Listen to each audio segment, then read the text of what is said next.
Puji nama Tuhan. Hari ini merupakan hari di mana kita bersukacita kepada Tuhan karena memang Tuhan baik dalam kehidupan kita semua. Tuhan yang menolong kehidupan kita, Tuhan tidak pernah tinggalkan kehidupan kita. Nah, bulan ini memang kita berbicara tentang iman dan pengharapan. Ya, tentang iman dan pengharapan. Dan hari ini kita akan belajar tentang Come unto me, marilah kepadaku. Nah, ini menjadi ayat yang sudah tidak asing lagi bagi kita dalam Matius 11 ayat yang ke-28 sampai ayat yang ke-30. Matius 11 ayat yang ke-28 sampai ayat yang ke-30 dikatakan bahwa marilah kepadaku semua yang letih lesu dan berbeban berat. Aku akan memberikan kelegaan kepadamu. Pikulah kuk yang kupasang dan belajarlah padaku. Karena aku lemah lembut dan rendah hati, dan jiwamu akan mendapat ketenangan. Sebab kuk yang kupasang itu enak, dan bebanku pun ringan. Ini adalah ajakan juru selamat kepada kita semua yang percaya kepada Tuhan. Yes. Nah, come unto me. Datanglah kepadaku. Marilah kepadaku. Semua yang letih lesu dan berbeban berat. Nah, berbicara tentang letih lesu dan berbeban berat. Apa maksudnya letih lesu dan berbeban berat? Seperti apakah orang yang letih lesu dan berbeban berat? Ternyata kalau kita perhatikan di dalam maksud dari Yesus Kristus, ada dua hal. Orang yang letih lesu dan berbeban berat, ada dua hal. Silakan kalau misalkan kalian mau catat, bisa catat di notes atau di handphone atau di catatan. Nah, letih lesu dan berbeban berat ialah dua hal. Yang pertama, mereka yang merasakan beratnya hukum Taurat dan tradisi orang-orang Farisi dan ahli Taurat. Jadi orang-orang Yahudi itu hidup dalam tuntutan Taurat dan tradisi lisannya yang banyak sekali. Jadi undang-undang dan perintah hukum begitu banyak dan begitu mengikat mereka sehingga membentuk satu piramida hukum. Nah, kalau kita perhatikan yang paling top di atas itu adalah Pentateuch atau 5 kitab Musa. Bayangkan, 5 kitab Musa aja tuntutannya sudah berat. Di bawahnya adalah Midras. Jadi dari Pentateuch lalu ke Midras. Nah, Midras itu apa? Cara penelaan kitab suci secara homiletik. Dari Pentateuch ke Midras. Habis Midras ke Mishnah. Mishnah itu apa? Kumpulan hukum lisan Yudaisme pertama yang ditulis. Setelah Mishnah, baru Talmud. Talmud itu adalah catatan diskusi para nabi yang berkaitan dengan hukum Yahudi, etika, kebiasaan, dan sejarah. Bayangkan, betapa orang Yahudi mereka gimana gak berbeban berat. Gimana gak letih lesu. Karena banyak tuntutannya. Pentateuch, Midras, Mishnah, Talmud. Bayangkan itu udah hukum-hukum yang mengikat mereka. Sehingga mereka, ya ampun, hidup saya saja sudah susah ditambah dengan hukum-hukum berat yang mengikat. Nah, kita bisa lihat maksud dari hukum yang berat dan mengikat itu yang membuat mereka jiwanya letih lesu dan berbeban berat. Itu kita lihat dalam Matius 23. Matius 23 ayat yang pertama sampai ayat yang keempat. Matius 23 ayat yang pertama sampai ayat yang keempat.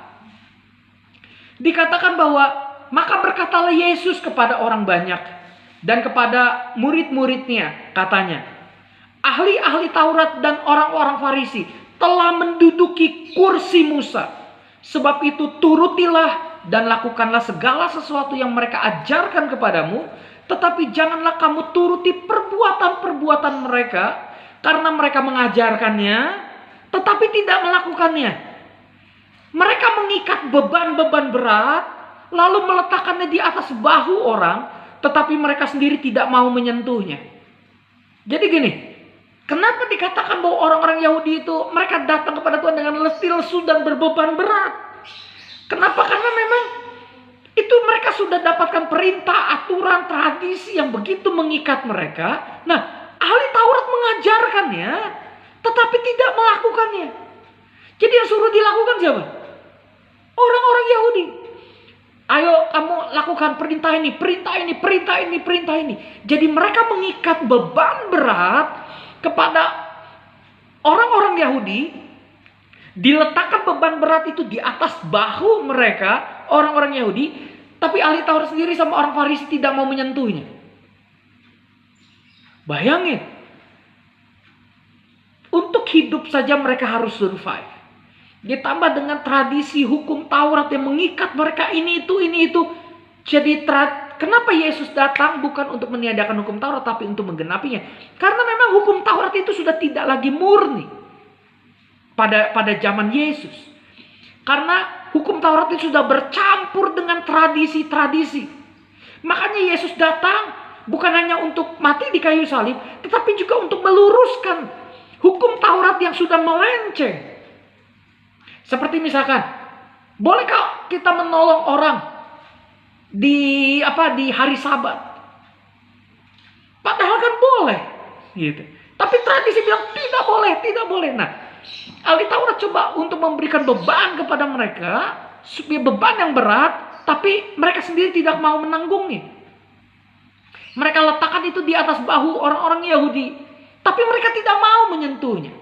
Bayangkan legalisme Yahudi lebih mudah untuk menghukum daripada menolong orang yang mengalami kesulitan dalam hidup. Makanya kan dibawalah orang perempuan yang kedapatan berzina kepada Yesus.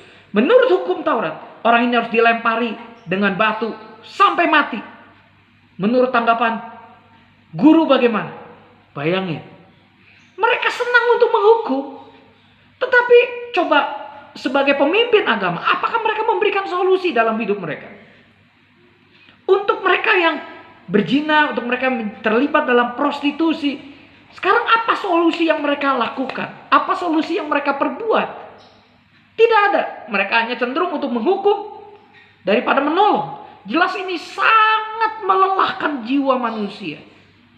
Tetapi puji Tuhan, di dalam Kristus, Yesus datang. Di dalam Kristus, manusia hidup dalam hukum yang memerdekakan. Kita lihat dalam Galatia 5 ayat yang pertama, di mana Rasul Paulus menuliskan, tidak ada hukum lagi yang mengikat kita. Hukum Taurat, hukum dosa, karena kita sudah dimerdekakan oleh Yesus Kristus. Itu yang pertama. Jadi orang yang letih, lesu dan berbeban berat adalah orang yang merasakan beratnya hukum Taurat dan tradisi orang Farisi dan ahli Taurat. Yang kedua adalah orang yang merasa beratnya beban dosa dan pergumulan hidup. Bayangin. Orang itu berusaha mati-matian mau taat kepada Tuhan. Tetapi dia sadar bahwa gue mau taat, tapi gue gak mampu. Saya mau untuk lakukan kehendak Tuhan, tapi saya jatuh lagi dalam dosa. Saya jatuh lagi dalam kelemahan saya. Saya berusaha untuk bangkit, tapi yang ada malah lebih parah. Ini membuat dirinya takut untuk ketemu Tuhan, takut untuk berdoa, takut untuk ke gereja, takut untuk dengar firman Tuhan. Dan hidupnya semakin hari semakin berat, semakin terasa berat, semakin terasa berat. Memang semua manusia yang hidup di dalam dunia pastilah memiliki masalah dan pergumulan. Siapa di antara kita yang tidak memiliki permasalahan dan pergumulan? Kita semua punya. Baik itu presiden maupun rakyat jelata punya pergumulan. Baik itu orang kaya maupun orang miskin punya pergumulan. Baik itu pendeta, gembala sidang maupun jemaat punya pergumulan. Yang membedakan kita dengan orang dunia adalah kita memiliki iman dan pengharapan di dalam Yesus Kristus. Bersama Yesus kita bisa menanggung semua pergumulan hidup kita. Makanya kita punya Yesus yang berkata, "Come unto me." Marilah kepadaku. Mari datang kepadaku. Suatu kali Muhammad Ali. Siapa yang gak kenal dengan Muhammad Ali? Petinju, oke ya? Nah, apakah hidupnya merasakan damai? Tidak. Dalam suatu percakapan dengan George Foreman, petinju juga, ya. Itu mereka bercakap-cakap pada bulan Desember 1979. Saya belum lahir. 1979. Ia pernah mengatakan bahwa ia tidak memiliki damai. Jadi Muhammad Ali mengatakan kepada George Foreman bahwa kok saya tidak memiliki damai dalam hidup saya. Lalu George Foreman menginjili dia. Jadi George Foreman adalah petinju yang anak Tuhan, yang takut Tuhan. Lalu akhirnya George Foreman menginjili dia dengan berkata kepada Muhammad Ali supaya ia harus datang kepada Yesus Kristus untuk bisa mendapatkan kedamaian dan kelepasan dari semua beban yang mengikat dalam hidupnya. Muhammad Ali dan George Foreman. Yang kedua, ada satu ilustrasi yang bagus. Ada seorang wanita yang namanya Norma Jean Mortensen.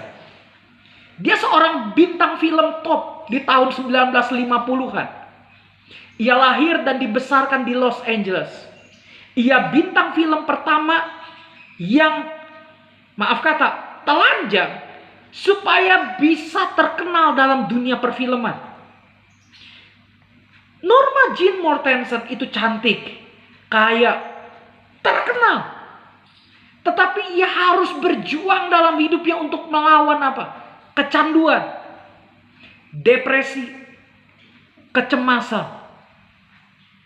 Norma Jean Mortensen, ia menikah 2 kali.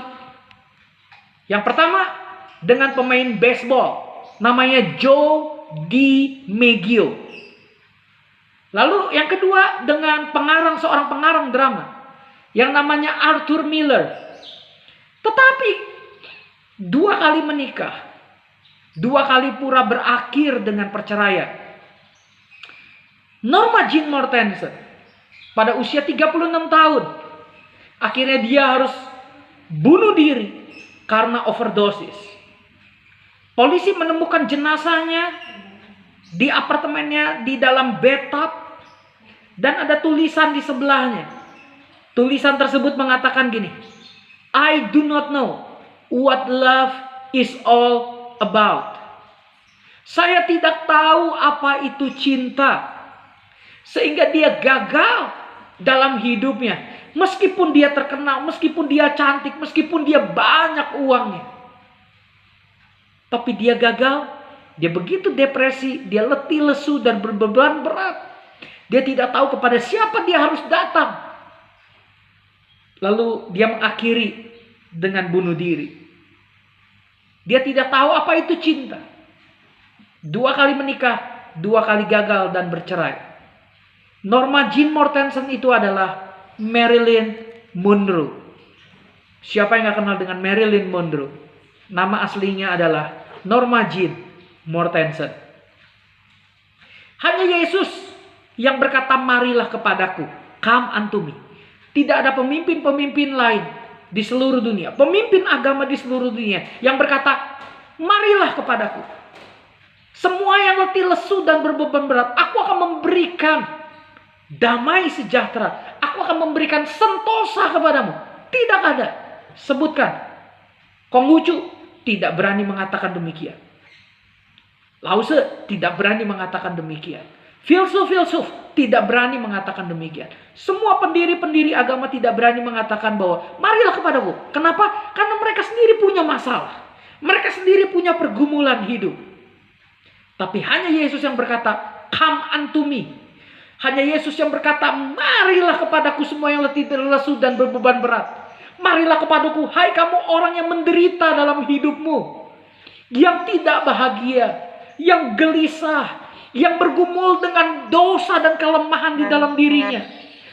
Aku akan memberikan kelegaan kepadamu. Aku akan memberikan damai kepadamu. Tapi untuk datang kepada Yesus tidak mudah memang. Iblis berusaha untuk tuduh kita. Lu ngapain datang kepada Tuhan Yesus? Lu banyak dosanya lu. Emang Yesus mau terima lu? Emang bisa mudah diampuni begitu aja? Ada begitu banyak tekanan-tekanan dari kuasa kegelapan supaya kita untuk tidak datang kepada Yesus. Ini memang dibutuhkan kerendahan hati dan kita taat mutlak kepada Tuhan. Biasanya orang kalau sudah alami namanya jalan buntu, mentok, putus asa, baru datang kepada Yesus. Jadi orang-orang berdosa tidak akan pernah datang kepada Yesus kalau dia tidak betul-betul mentok, tidak mengalami jalan buntu. Ayo aja, tetap aja berbuat dosa. Aku masih muda kok, gue matinya masih lama kok. Gak apa-apa lah, gue kali-kali nyicip-nyicip dosa lah. Gak apa-apa, jangan sok suci lah. Semua orang juga melakukannya. Sekali, dua kali, terus sampai akhirnya terikat. Sampai akhirnya udah mentok, udah putus asa. Udah bingung, udah stres, baru datang kepada Tuhan Yesus. Tuhan suka dengan orang yang remuk hatinya. Tapi itu bukan berarti Tuhan senang melihat anak-anaknya sengsara. Tidak. Terkadang Tuhan biarkan kita untuk kita terus menikmati dosa sampai betul-betul kita muak dengan dosa yang kita lakukan. Sampai akhirnya kita stres, kita depresi, baru akhirnya kita datang kepada Tuhan. Barulah di situ kita akan merasakan jamahan Tuhan dan rasakan kelegaan dari Tuhan. Saya akan tutup dengan satu cerita. Di Cina ada seorang hamba Tuhan yang bernama John Sung. Siapa yang tidak terkenal dengan John Sung? Wow, orang hebat, misioneri hebat, pengkhotbah hebat. Seorang hamba Tuhan yang bernama John Sung. Kalau ia berkhotbah, itu membuat pemerintah Cina ketakutan. Mereka takut kalau John Sung dan para pengikutnya, karena pengikutnya itu cukup banyak, ribuan orang yang ikut John Sung. Pemerintah Cina takut gini, wah jangan-jangan John Sung sama pengikutnya akan berontak kepada pemerintah. Jadi dalam setiap khotbah-khotbahnya, pelayanan KKR John Sung, jadi pemerintah lalu menempatkan mata-mata untuk awasi gerak-gerik John Sung dan para pengikutnya. Lalu akhirnya tiba di dalam satu KKR yang besar. Wah, ribuan orang datang dengar khotbah John Sung. Lalu akhirnya karena memang pemerintah sudah menyusupkan mata-mata dan juga tentara-tentara, tapi setelah mengikuti kebaktian, tiba-tiba tentara-tentaranya itu menangis. Mata-matanya yang dari pemerintah itu justru menangis. Lalu akhirnya mereka bertobat dan terima Yesus. Lalu akhirnya mereka datang ke depan memenuhi panggilan altar call, di mana John Sung berkata, siapa yang di tempat ini yang membutuhkan damai sejahtera? Hanya Yesus juru selamat. Silakan maju ke depan. Hanya Yesus yang bisa menghapus dosamu. Silakan maju ke depan. Hanya Yesus yang bisa menghapus air matamu. Silakan maju ke depan. Justru mata-mata dan tentaranya justru menangis. Dan akhirnya mereka maju ke depan. Lalu akhirnya terima Yesus sebagai Tuhan dan Juru Selamatnya. Kalau Tuhan sudah melembutkan dan menyadarkan, itu adalah anugerah Tuhan yang besar. Mari datang kepada Tuhan. Semua kita yang letih, lesu dan berbeban berat. Sebab hanya Yesuslah yang bisa memberikan kita kekuatan, iman, dan pengharapan. Kita mengandalkan manusia, kita kecewa ujung-ujungnya. Ujung-ujungnya menyalahkan Tuhan, menyalahkan keadaan, nyalahin orang tua, nyalahin pendeta, nyalahin teman-teman, semua disalahin.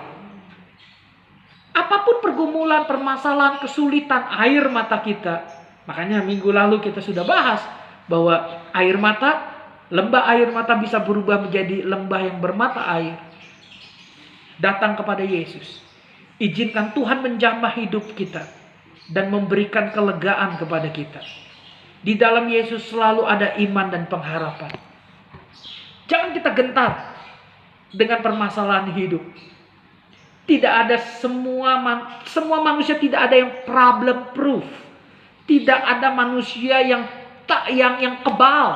terhadap masalah. Semua manusia menghadapi permasalahan. Tapi bagaimana respon kita? Apakah kita sungguh-sungguh datang kepada Tuhan? Selagi kita masih andalkan kekuatan diri kita sendiri, kita nggak akan pernah datang kepada Tuhan. Tapi ketika kita stres, ketika kita depresi, ketika kita mengalami ketakutan, udah putus asa, udah mentok, datang kepada Tuhan. Jangan akhiri hidup kita dengan bunuh diri. Jangan akhiri hidup kita dengan hal-hal negatif yang lainnya, sehingga akhirnya kita lari ke narkoba dan segala macam. Datang kepada Yesus. Hanya Yesus yang sanggup mengubahkan kehidupan kita. Di dalam Yesus, masa depan kita akan berubah. Kiranya bisa menolong kehidupan kita. Untuk kita datang kepada Tuhan Yesus. Di dalam Dia ada iman dan pengharapan. Kita tundukkan kepala, kita akan datang kepada Tuhan. Bapa dalam sorga, kami bersyukur kepada Tuhan buat kebenaran firman Tuhan yang sudah kami dengar. Ada begitu banyak masalah-masalah dalam hidup kami yang melelahkan jiwa kami. Tapi satu hal, kami tidak mau berputus asa. Kami mau datang kepada Tuhan. Di saat tidak ada lagi jalan, tidak ada lagi cara, tetap hanya ada satu cara, yaitu datang kepada Tuhan Yesus. Tersungkur di bawah kaki-Mu Tuhan. Rasakan pelukan Tuhan. Dan kami bebas untuk kami bisa menangis, mencurahkan isi hati kami kepada Tuhan. Tuhan terima orang-orang yang remuk hatinya dan hancur jiwanya. Dan Tuhan pulihkan, memberikan kelegaan, memberikan damai dan sentosa dalam kehidupan kita. Apapun permasalahan yang kita hadapi saat ini, percayalah bahwa Tuhan Yesus baik. Tuhan Yesus menolong kita semua. Hamba-Mu akan selesai menyampaikan firman-Mu Tuhan. Tapi Roh Kudus akan terus banyak berbicara dalam kehidupan kami semua. Dalam nama Tuhan Yesus Kristus. Haleluya. Amin. Amin. Tuhan berkati. Saya serahkan kepada Glo.